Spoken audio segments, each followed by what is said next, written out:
Coucou tout le monde, je vous retrouve aujourd'hui pour une nouvelle vidéo.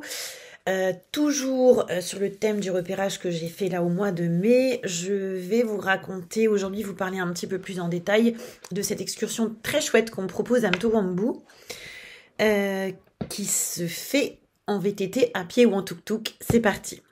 Donc, j'ai dû en parler dernièrement. Alors moi j'adore le parc de Manyara. Vous allez voir, vous allez suivre le fil de ma pensée quand je vais continuer. Dans les itinéraires que je crée, souvent en jour 3, je propose une demi-journée, une matinée en fait de safari dans le parc de Manyara et l'après-midi, une balade que moi je propose en général en VTT parce que ça se fait en VTT même en famille, même pour les enfants, c'est hyper simple, c'est du plat, c'est tranquille. À la découverte du village de Mtowambu. Mtowambu, ça veut dire en swahili la rivière des moustiques. Bon, a priori comme ça n'a pas l'air super sympa, mais c'est une appellation qui date déjà depuis longtemps. Mtowambu, ça se situe dans la région de Karatu, donc on va dire entre le Serengeti et le cratère du Ngorongoro, pas loin du lac Manyara, enfin voilà, c'est la région centrale en fait entre ces trois pôles-là.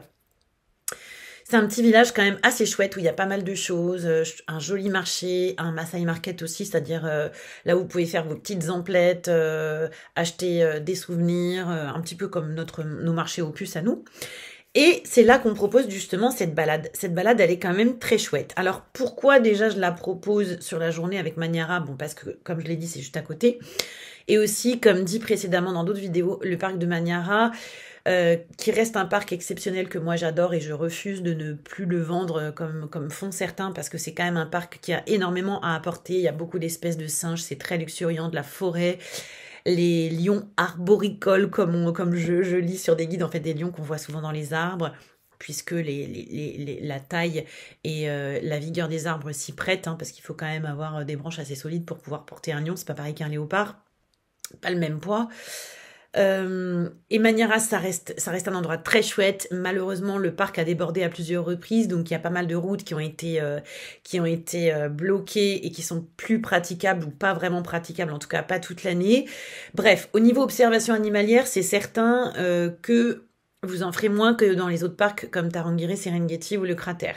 Mais ça reste justement un peu maintenant plus sur des sentiers battus parce qu'il y a plein de gens qui le proposent plus, pensant que ça n'a plus aucun intérêt, ce qui est totalement faux. Manyara, c'est magnifique, c'est des paysages incroyables.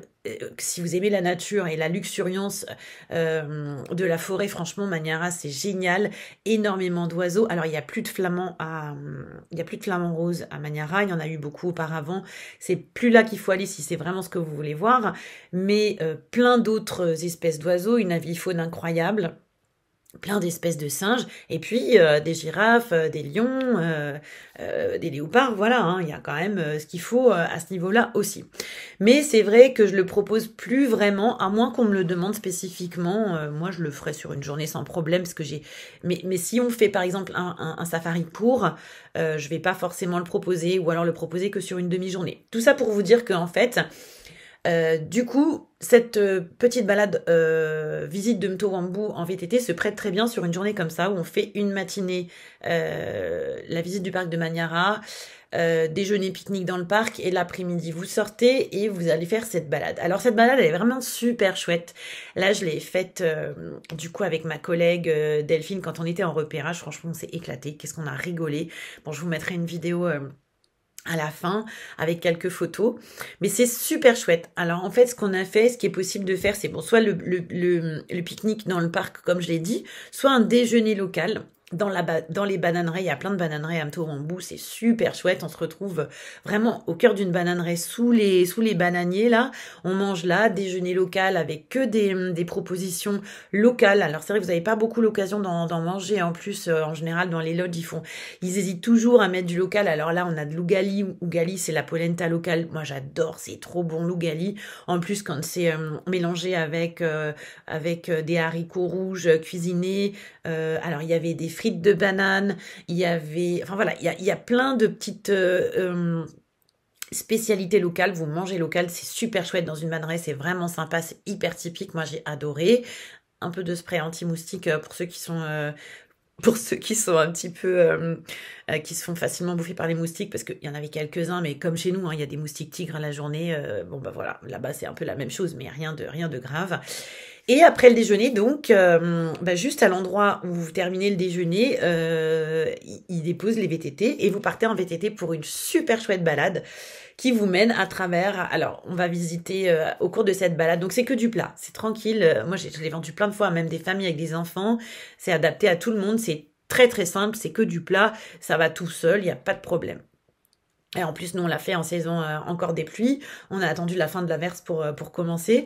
Et franchement, même là, voilà, il y a un peu de boue, mais on avait notre kawaii au cas où, mais franchement, non. Et en plus, il fait toujours très, très bon et assez chaud à Mtourombo, donc c'est top. Et donc, on passe à travers les bananeraies. On va aller visiter un endroit où on fait de la bière et du vin de banane. Vous allez goûter ça. On va vous expliquer comment il est fabriqué. Vous allez visiter une maison locale et on va vous expliquer un petit peu comment fonctionne en fait une ferme locale là-bas. Donc vous allez rencontrer des locaux aussi. Vous vous baladez en fait à travers Mtourombo, le marché. Vous allez voir pas mal de choses. Il y a aussi, si vous êtes avec des enfants, même si vous êtes sans enfants d'ailleurs, il vous emmène voir un gars qui fait des super chouettes tableaux. Mais je sais que s'il y a des enfants, vous avez la possibilité de vous arrêter une petite heure, 1 heure et demie, pour proposer justement aux enfants de faire un peu de peinture avec lui. Donc peinture locale, c'est super sympa. Et vous terminez cette balade dans les rizières. Il y a plein de rizières à Mtourombo. Il y a beaucoup de riz qui est cultivé là-bas. Donc, vous quittez vers la fin de la balade. Alors, la balade, ça va dépendre. En fait, si vous avez beaucoup de questions, si vous voulez rester plus longtemps, moins longtemps, ça dure au minimum 1h15, je dirais, jusqu'à 2h à peu près. Voilà, c'est franchement tranquille. Et ça permet de sortir du 4x4 et de faire une chouette balade et d'être vraiment au cœur de la culture locale et des petits fabricants, des artisans locaux. C'est vraiment appréciable. C'est une super balade. Et vous terminez donc dans les rizières. Donc là, vous quittez un peu l'agitation, on va dire, entre guillemets, rien à voir avec chez nous, mais la petite agitation de la ville, même si les bananeraies, c'est plutôt calme. Et là, quand vous arrivez dans les rizières, c'est hyper calme, c'est trop chouette. Et du coup, vous prenez un petit chemin comme ça qui se faufile au milieu des rizières. Et puis, vous terminez au point de rendez-vous où votre chauffeur guide vous attendra et vient vous chercher. Là, vous laissez les VTT qui vont être récupérés par l'agence qui s'occupe de nous les louer. Et puis, vous reprenez votre périple. En général, vous repartez pour rejoindre votre hébergement du soir. Voilà comment ça se passe. Donc c'est très chouette. Pour les personnes qui sont plus frileuses par rapport au VTT ou qui peuvent pas forcément faire de VTT dû à une condition physique ou une maladie ou quoi que ce soit, ou vous pouvez le faire à pied. Alors, c'est pas exactement le même itinéraire, mais c'est les mêmes choses que vous verrez, c'est aussi chouette. Et vous pouvez aussi le faire en tuk-tuk. Le tuk-tuk, vous savez, c'est le petit transport local avec les 3 roues là qu'on voit beaucoup en Italie là où on transporte les fruits et légumes, etc. Il y a beaucoup de taxis tuk-tuk là-bas. Donc vous pouvez aussi, si vous n'avez pas du tout envie ni de marcher ni de faire de vélo, vous pouvez aussi le faire en tuk-tuk. Voilà, écoutez, je vous mets en tout cas des photos et des vidéos de nos bêtises avec Delphine à la fin de cette présentation. J'espère que ça vous aura plu. Je vous dis à très vite. Et l'épisode prochain, là, je vous fais un super topo sur le trek Mpakai qu'on a fait, trek de 3 jours. À très vite.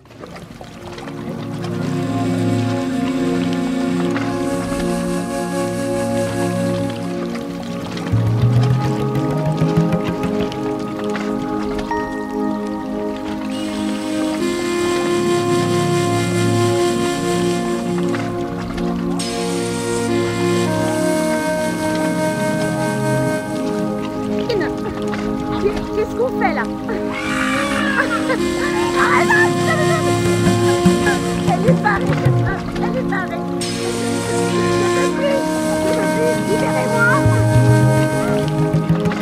T'étais censé être derrière moi pour faire la vidéo, pourquoi t'es passé devant moi? Mais ta gueule, c'est pour faire la vidéo, regarde.